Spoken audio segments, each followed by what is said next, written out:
Bonjour. Aujourd'hui, moi, je vais essayer de vous parler de la radio.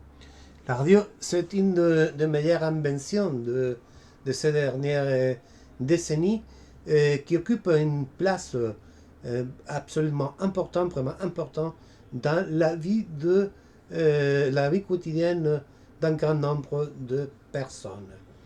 Sans doute, elle fait aussi ma vie un peu plus confortable. La radio est le deuxième moyen consommé après la télévision, mais je pense qu'elle n'est pas si nocive.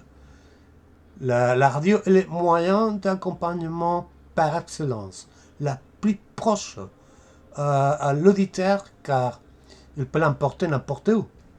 On peut l'utiliser, par exemple, pour s'informer. On peut l'utiliser pour se faire plaisir en écoutant de la musique et pour se former, pour apprendre, car il y a beaucoup de programmes éducatifs. Ici, moi, je pense aussi qu'en Espagne, il existe la possibilité de l'utiliser pour participer dans quelques études dans une coopération avec l'université à distance. À mon avis, la variété d'options qui nous offre, qu'on trouve dans la radio, n'a rien à voir avec celle de la télé. Et elle a beaucoup grandi avec le développement de l'Internet. Maintenant, ce n'est pas nécessaire d'être en France pour attendre une émission en français. Ça veut dire qu'elle est aussi une façon de pratiquer une langue, au moins en l'écoutant.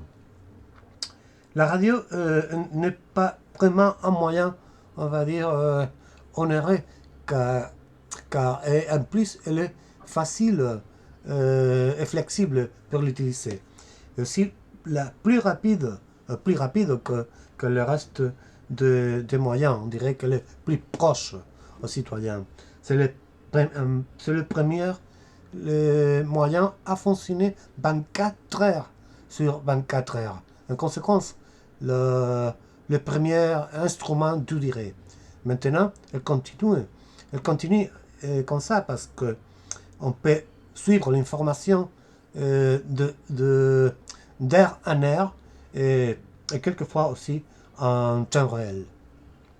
Le seul problème que moi je trouve avec la radio, c'est l'encombrement publicitaire.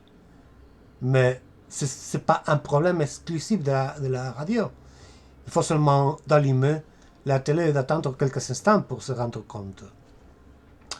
Moi, chaque nuit, moi j'écoute la radio pour dormir, car elle m'empêche de penser aux problèmes du quotidien. Comme ça, elle m'aide à dormir. On va dire qu'elle est une amie. Et en plus, elle m'aide aussi à me lever chaque matin. Merci beaucoup.